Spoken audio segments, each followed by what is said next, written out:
Within just the last hour, President Biden called for an international investigation after a, quote, outrageous incident this weekend, when the government of Belarus basically hijacked a commercial airliner as it flew between two European Union countries and then proceeded to kidnap passengers off that airliner. Belarus is a landlocked European country with Russia to the east, Ukraine to the south. Like other Soviet satellite states, it achieved independence in the early 1990s when the USSR collapsed. After a few years, in the country's very first election, a man named Alexander Lukashenko took power.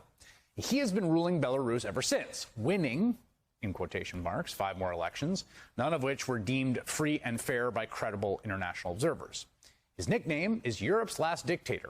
His closest ally is Russian President Vladimir Putin. Now, after Lukashenko got 80% of the vote last year, thousands of Belarusians took to the streets in protest. You may remember this. The crackdown against them was brutal. Human rights groups estimate that around 35,000 people have been detained since August. This weekend, Lukashenko's regime arrested another protester by calling in a fake bomb threat to the commercial airliner he was on and diverting his flight with a fighter jet. 26-year-old Roman Protasevich is a dissident journalist who fled Belarus 2 years ago. He had been living in Lithuania, where he continued to report on Lukashenko. Last week, he flew to Athens in Greece to meet with an opposition leader. And then on Sunday, he boarded a Ryanair plane to return home to Lithuania.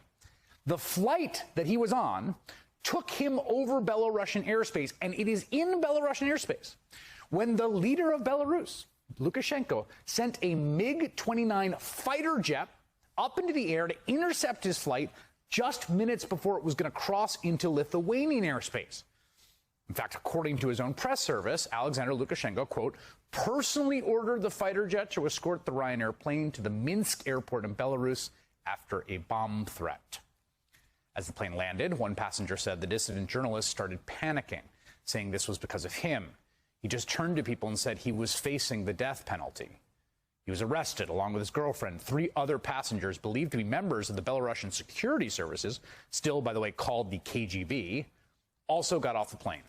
No explosives were found, and the flight with the rest of the passengers on board was eventually allowed to leave to continue to its destination.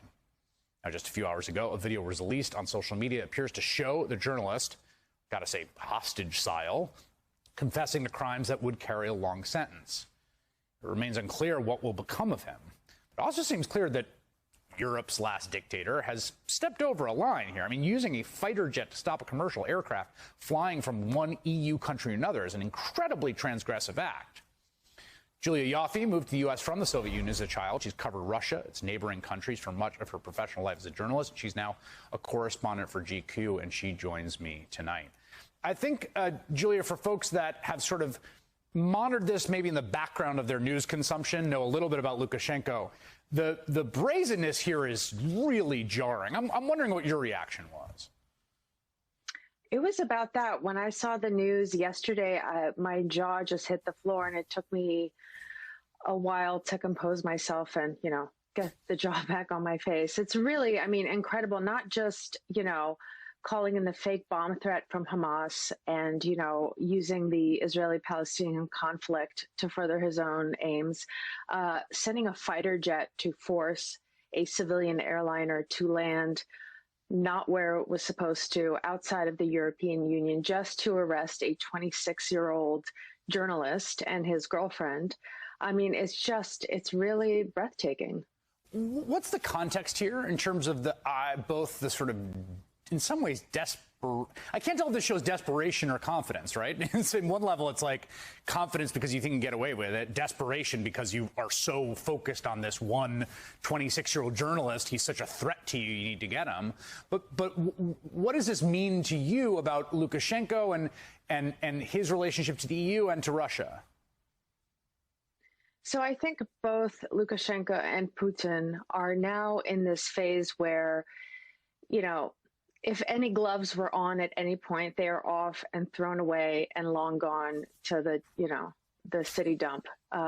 This is a fight for his survival after the August election that was widely believed to be rigged, and the mass protests, the biggest in Belarus's history, swept the country.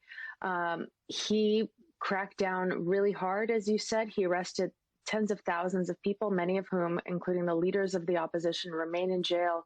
People reported being tortured, raped, threatened with mock executions. And this also comes today. Lukashenko signed a law, a really insane media law, basically banning journalists from covering unsanctioned protests. So protests against Lukashenko, you can't cover as a journalist. If you get fined, you can't crowdfund your fine. You're not allowed to hyperlink to banned information. You can't run media organizations from outside the country. You also see this happening inside Russia, an unprecedented sweep against all kinds of journalists for just covering anti-Kremlin protests. Also using similar tactics of equating the opposition with terrorists and extremists a la ISIS and Al-Qaeda and the Taliban. These are men who want to stay at power at any cost, and they are throwing away any pretense that was left and any even nods to democratic norms. Yeah, and Putin, I mean, it's been very clear, right, that he's sort of obsessed, and I don't think crazily so, right? This sort of domino theory of everything. I mean, Ukraine really like sent him around the bend. He has expressed in his own words, and I think probably seems to believe that there's essentially a vast, U.S.-led conspiracy to sort of overthrow these regimes on his doorstep, and that each one that goes, threatens him, imperils Russia. So clearly he's very invested in Lukashenko, and it does seem like, absent that investment, it's hard to imagine something this brazen happening. Well, they've had a pretty kind of up and down relationship. I think Putin isn't always happy with Lukashenko and vice versa. They step on each other's toes quite a bit. I think what we are seeing here, I mean, the EU responded, he timed this very poorly to coincide with a big meeting of EU heads, and they responded by isolating Belarus. So no flights can fly over, basically no flights coming out of Belarus can land pretty much anywhere in Europe. This also affects Russian travelers who were used to traveling to Ukraine through Minsk, because there are no flights anymore between Kiev and Moscow. But I think it shows the limits of that the West has. Okay, they're going to put in some sanctions. Well, he's already known as the last dictator of Europe. There are already a bunch of sanctions. There are a bunch of sanctions on Putin. And, and if you have Russia in your corner and maybe China in your corner, does it really matter all that much what the U.S. and EU do? Yeah, it's a really good point. We should say, we just showed that clip. The European Union began the process of banning Belarusian airlines from flying over the bloc's airspace or landing in the airports, effectively severing the country's air connection to Western Europe, which, again, that has some teeth to it. But, I kept thinking today, as I was sort of processing the news on this, about Jamal Khashoggi, who, Mohammed bin Salman had murdered, according to U.S. intelligence, in a foreign capital, right? Like not even in his own country. A NATO capital. A NATO capital. We have seen essentially the crackdown on Hong Kong protesters happen kind of just right in the open. This sort of testing of the limitations of sanction, condemnation, all these things seems to be a broader global phenomenon than necessarily just Lukashenko and Putin. And to your point, really says like, well, what exactly, what is going to stop people?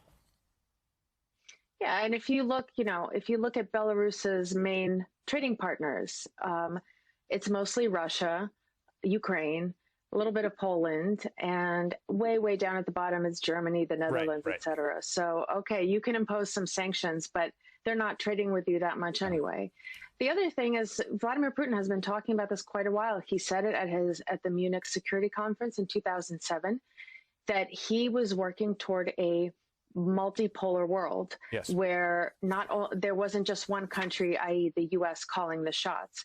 And he's getting it, right? Thanks to China, thanks to his own actions. It really waters down the power of any punitive measures that Washington and Brussels could take.